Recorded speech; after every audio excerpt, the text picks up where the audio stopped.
Hello viewers, இன்னைக்கு நம்ம இப்போ ரீசெண்டாக சோனி லிவ்ல ரிலீஸ் ஆயிருக்கிற குற்றம் புரிந்தவன் சீரிஸோட ஸ்டோரியை பற்றி தான் பார்க்க போகிறோம். இப்போ நம்ம டேரெக்டாக ஸ்டோரிக்குள்ளே போகலாம். ஆனால் அதுக்கு முன்னாடி இது வரைக்கும் இந்த சேனல் நீங்கள் சப்ஸ்கிரைப் பண்ணலைன்னா சப்ஸ்கிரைப் பண்ணிக்கோங்க. கூடவே பெல் ஐக்கானை கிளிக் பண்ணிக்கோங்க. அங்கே இப்போ வீடியோக்குள்ளே போகலாம். இந்த சீரிஸோட ரெண்டு முக்கியமான கேரக்டர், ஒன்று பசுபதி பாஸ்கரன்ற பேரில் நடிச்சிருக்காரு, இன்னொன்று வித்தார்த்து போலீஸாக நடிச்சிருக்காரு. இந்த சீரிஸ் ஸ்டார்ட் ஆகிறதே ஒரு கோயில் திருவிழாவில் தான். இதில் பசுபதியோட பேர் பாஸ்கரன். ஒரு ஒய்ஃபு பேரனோட கோயில் திருவிழாக்கு போயிருக்காரு. பேரனுக்கு உடம்பு சரியில்லை அப்படிங்கிறதுனால ஒய்ஃபை விட்டு அவர் மட்டும் கோயில் திருவிழாலேருந்து வீட்டுக்கு வராரு. அப்படி பேரனை கூட்டிட்டு வீட்டுக்கு போகிற வழியில் சாலமன் அப்படின்ற அவர் வீட்டு பக்கத்தில் இருக்கிறவன் நல்லா குடிச்சிட்டு ஆடிட்டே போகிறான். இவர் அவனை பார்த்துட்டே குழந்தை கூட்டிட்டு வீட்டுக்கு போயிடுறாரு. மருந்து கொடுத்து பேரனை படுக்க வச்சுட்டு இவரும் படுத்துடுறாரு. அப்போ இவங்க வீட்டுக்கு கீழே இருக்கிற லேடி திருவிழா முடிச்சுட்டு வீட்டுக்கு வராங்க. அப்போ வெளியில் அந்த சாலமன் தலையில் அடிபட்டு ரத்த வெள்ளத்தில் கிடக்கிறத பார்த்துட்டு உடனே அவன் வீட்டில் சொல்லலான்னு போகிறாங்க. அவரோட ஒய்ஃப் எஸ்தர் வீட்டில் இல்லை. என்ன பண்ணுறதுன்னு தெரியல. அப்போ பக்கத்து வீட்டில் இருக்கிற நம்ம பாஸ்கரன் இருக்காரு இல்லையா, அவர் வீட்டு கதவை தட்டி இந்த மாதிரி கீழே விழுந்து கிடக்கா வாங்கன்னு சொல்லி அவரை கூப்பிடுறாங்க. அவரும் கீழே வந்து பார்க்குறாரு. இல்லை, பல்ஸ் ரொம்ப லோவாக இருக்குது அப்படின்னு சொல்லிட்டு, இப்போ தான் நான் கோயிலேருந்து வரும்போது இவனை பார்த்தேன், அதுக்குள்ளே என்ன ஆச்சுன்னு பேசிகிட்டே இருக்கும்போது இந்த லேடியோட ஹஸ்பண்ட் ஆட்டோ கூட்டிகிட்டு வராரு. அவரை ஹாஸ்பிட்டலுக்கு அனுப்பி வைக்கிறாங்க. ஆனால் ஹாஸ்பிட்டல் கூட்டிகிட்டு போன அந்த சாலமன் இறந்து போயிடுறான். அடுத்த நாள் காலையில் போலீஸ் வராங்க. இப்போ இந்த கேஸ் விஷயமா விசாரிக்கிறதுக்காக டிஎஸ்பி வராரு. அந்த டிஎஸ்பியோட டிரைவராக வித்தார்த் ஆக்ட் பண்ணியிருக்காரு. அந்த டிஎஸ்பியோட எல்லா வீட்டு வேலையுமே வித்தார்த்தா பார்க்கணும். அப்படி இவங்க வந்துட்டே இருக்கும்போது வண்டி சேத்துல மாட்டிக்குது. அந்த சேத்துல மாட்டின வண்டியை கூட அவர் தான் இறங்கி தள்ளணும்னு சொல்லி டிஎஸ்பி சொல்லிட்டு சேறு பட்டுறது கிளீன் பண்ணிட்டு வான்னு சொல்லிட்டு இந்த வீட்டில் விசாரிக்க போறாங்க. ஆல்ரெடி அங்கே எஸ்ஐ விசாரிச்சுட்டு இருக்காரு. யார் இருந்தாலும் விழுந்து கிடந்ததை ஃபர்ஸ்ட் பார்த்தது அப்படின்னு கேட்கும்போது அந்த கீழ் வீட்டு லேடி வந்து சொல்றாங்க, நான் தான் பார்த்தேன், கீழே இந்த மாதிரி ரத்த இடத்துல கிடந்தா வீட்டில் சொல்லலான்னு போனேன், ஆனால் ஒய்ஃப் எஸ்தர் வீட்டில் இல்லை, அதனால பக்கத்து வீட்டிலேருந்து அவரை கூட்டிகிட்டு வந்தேன்னு சொல்கிறாங்க. அவங்க எங்கே போயிருந்தாங்கன்னு கேட்கும்போது அவங்க சர்ச்சுக்கு போயிருந்தாங்க. சர்ச்சுக்கு போனவங்க குழந்தைய கூட கூட்டிகிட்டு போயிருக்க கூடாதா, இப்போ அவங்க பொண்ணு மர்சியாக ஆளை காணோம், எங்கே போனானே தெரியலை அப்படின்னு சொல்கிறாங்க. உடனே அங்கே எஸ்ஐ வந்து அந்த பொண்ணு நேற்று நைட்லேருந்து மிஸ்ஸிங் அப்படின்னு சொல்கிறாரு. இப்போது இந்த பொண்ணு யாராவது கடைசியாக பார்த்தாங்களா அப்படின்னு சொல்லி கேட்குறாங்க. பாஸ்கரன் வந்து நான் பார்த்தேன் அப்படின்னு சொல்கிறாரு. நேற்று நைட்டு என் பேரனை கூட்டிட்டு நான் வீட்டுக்கு வரும்போது சாலமன் குடிச்சிட்டு ஆடிட்டே போயிட்டு இருந்தான். கொஞ்ச தூரத்துல பின்னாடியே மர்சி வந்தா. எங்க போறேன்னு கேட்டதுக்கு சர்ச்சுக்கு போறேன்னு சொன்னா. ஏன் தனியா போறேன்னு கேட்டதுக்கு அம்மா ஆல்ரெடி சர்ச்சுக்கு போயிட்டாங்க, என்ன அப்புறமா வர சொன்னாங்க, அதான் போயிட்டு இருக்கேன்னு சொன்னா.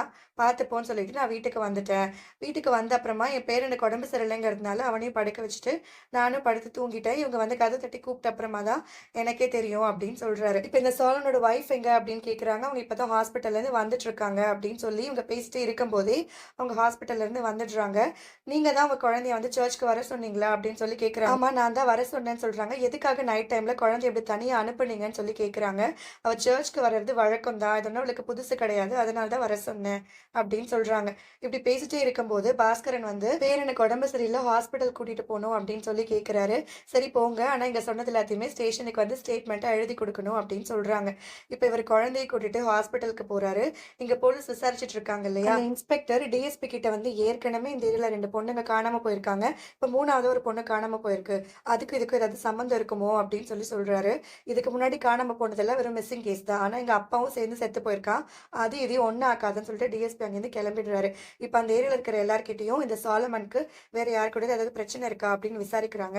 இவனுக்கு வெங்கட்னு ஒரு அண்ணா இருக்கா, அவனுக்கும் இவனுக்கும் ஏற்கனவே சொத்து பிரச்சனை போயிட்டு இருக்கு அப்படின்னு சொல்றாங்க. இந்த பொண்ணு படிக்கிற டியூஷன் ஸ்கூல்னு எல்லா இடத்துலயும் போய் விசாரிக்கிறாங்க. கொஞ்ச நாளாவே இந்த பொண்ணு வந்து ஆள் ரொம்ப டல்லா இருந்தா, உடம்பு சரியில்லையோ என்னமோன்னு தெரியல அப்படின்னு சொல்றாங்க.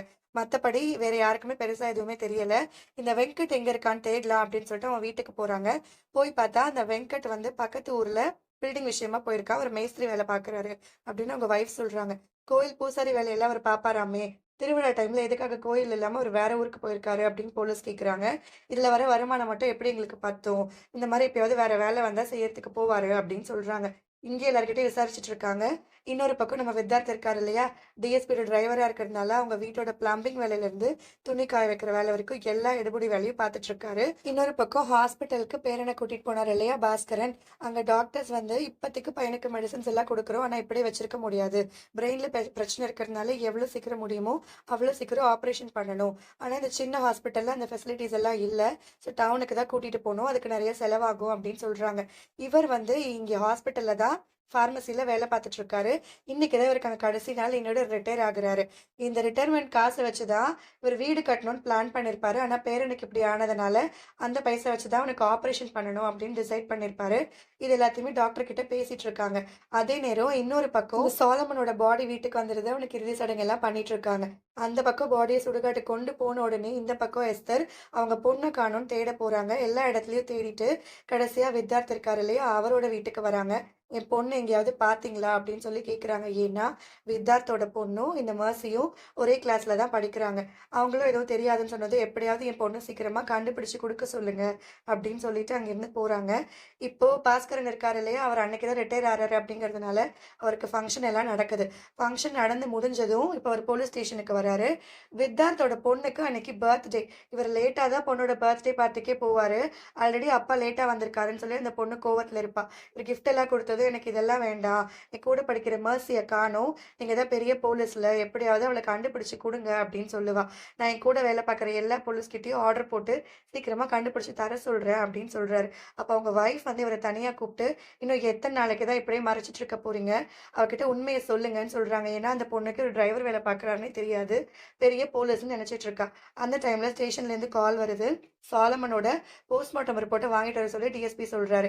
நான் உடனே வந்துடுறேன்னு சொல்லிட்டு அவர் அங்கேருந்து கிளம்பி ஸ்டேஷனுக்கு வராரு. அந்த டைமில் ஏட் அங்கே வந்து என்ன பண்ணிட்டு இருக்கேன்னு கேட்குறாரு.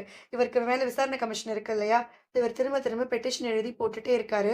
எத்தனை வாட்டி பெட்டிஷன் எழுதி போட்டாலும் எந்த பிரயோஜனமும் கிடையாது, இதில் டைம் வேஸ்ட் பண்ணுறதை விட்டுட்டு இருக்கிற வேலையை பாருன்னு சொல்லிட்டே இருக்காரு. அந்த டைமில் தான் பாஸ்கரன் கரெக்டாக இங்கே ஸ்டேட்மெண்ட் எழுதி கொடுக்க வந்திருக்காரு. ஸ்டேட்மெண்ட் எழுதி கொடுக்கும்போது அவங்க என்னென்ன பார்த்தாரோ அதெல்லாம் சொல்லுவார் இல்லையா, அப்போது போலீஸ் கேட்குறாங்க, ஏன் இவ்வளோ நடந்திருக்கு, உங்களுக்கு கொஞ்சம் கூட சத்தம் எதுவுமே கேட்கலையா அப்படின்னு சொல்லிட்டு.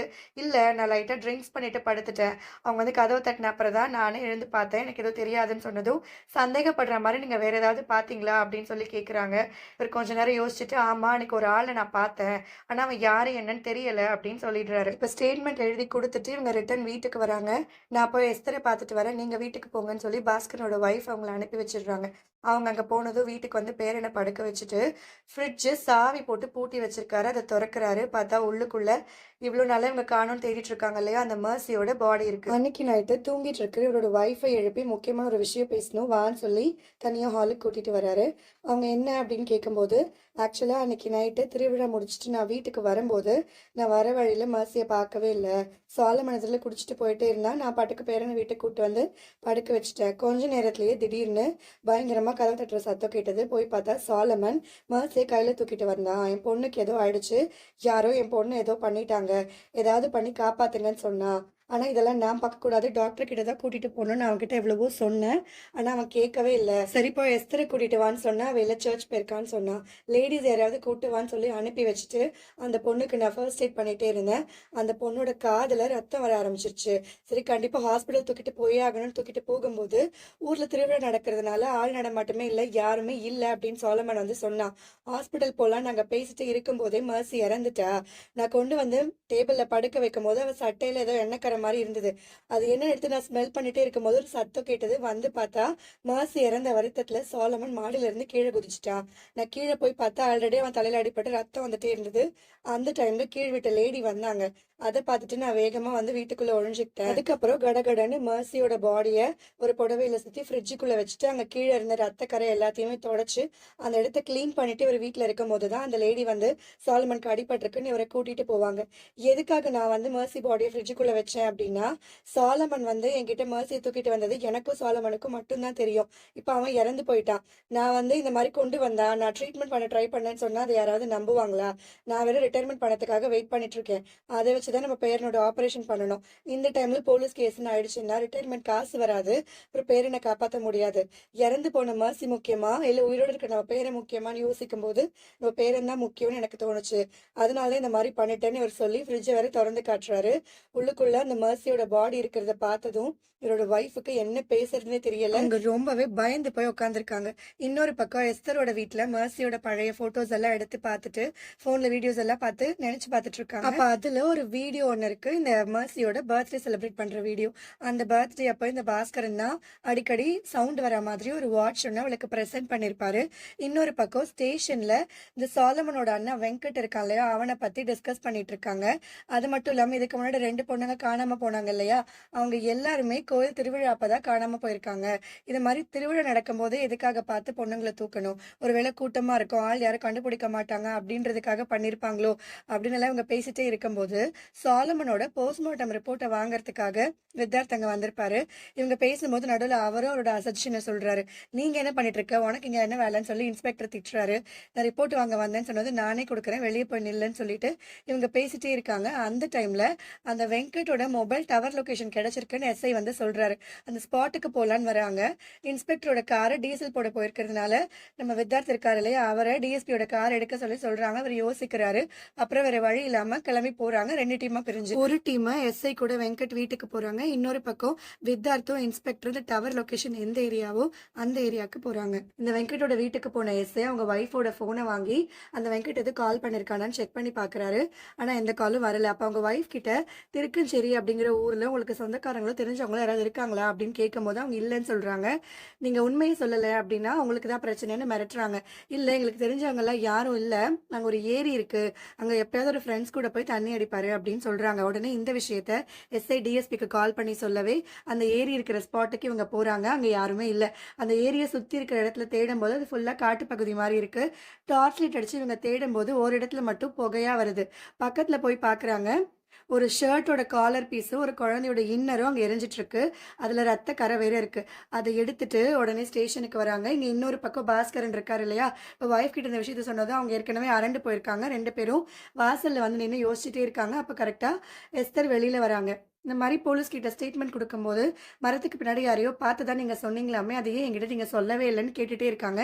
நீ பயந்துருவேன் தான் நான் சொல்லலைன்னு அவர் சொல்லிட்டே இருக்காரு. அந்த டைம்ல போலீஸ் ஜீப் அங்க வருது. எஸ்தரை ஸ்டேஷனுக்கு கூட்டிட்டு போறாங்க. இப்போ அவங்க காட்டுல இருந்து எடுத்தாங்கல்ல அந்த துணி பீஸை காமிச்சு அது அவங்களுக்கு தெரியுமான்னு கேட்குறாங்க. அந்த இன்னரை பார்த்ததுமே அது மெர்சியோடது தான். அதில் ரத்தக்கரை வேறு இருக்கு. அவளுக்கு என்ன ஆச்சு, என் பொண்ணை எப்படியாவது கண்டுபிடிச்சு கொடுங்கன்னு சொல்லி பயங்கரமா அழுறாங்க. அங்க வித்தார்த்தும் இருக்காரு. அவர்கிட்டயும் என் பொண்ணை எப்படியாவது கண்டுபிடிச்சு கொடுங்க அப்படின்னு சொல்லி அழுதுட்டே இருக்காங்க. இன்னொரு பக்கம் வீட்டுல ஒய்ஃப் கூட வெளில நின்று யோசிச்சுட்டு இருக்காரு இல்லையா பாஸ்கரன், அவங்க வீட்டு பக்கத்துல இருக்கிற ஒரு மரத்து பின்னாடி யாரோ நின்று பாக்குற மாதிரி இருக்கு. டார்ச் லைட் அடிச்சு பாக்குறாரு. உடனே அந்த ஆள் அங்க இருந்து போறான். நாய் வேற அதை பார்த்து குலைச்சிட்டே இருக்கு. சரி நாயை கூட்டிட்டு அது யாருன்னு பாக்கலான்னு போறாரு. ஆனா அங்க யாருமே இல்ல. இன்னொரு பக்கம் வெங்கட்டோட வீட்டை போலீஸ் ரவுண்ட் அப் பண்ணி இருப்பாங்க, அவன் எப்ப வந்தாலும் பிடிக்கணும்னு சொல்லிட்டு. அப்ப கரெக்டா அந்த வெங்கட் அங்க வரா. போலீஸ் அவனை பிடிக்க போறாங்க. அதை பார்த்துட்டு அவன் தப்பிச்சு ஓடுறான். போலீஸ் அவனை துரத்தி வளைச்சு பிடிச்சிடுறாங்க. அதோட இந்த எபிசோட் முடியுது. இந்த எபிசோட் உங்களுக்கு கண்டிப்பா பிடிச்சிருக்கும் அப்படின்னு நினைக்கிறேன். அடுத்த எபிசோட்ஸை பார்க்கறதுக்கு மறக்காம நம்ம சேனலை சப்ஸ்கிரைப் பண்ணிக்கோங்க. மறக்காம உங்க ஃப்ரெண்ட்ஸ் அண்ட் ஃபேமிலிக்கு ஷேரும் பண்ணுங்க. தேங்க்யூ.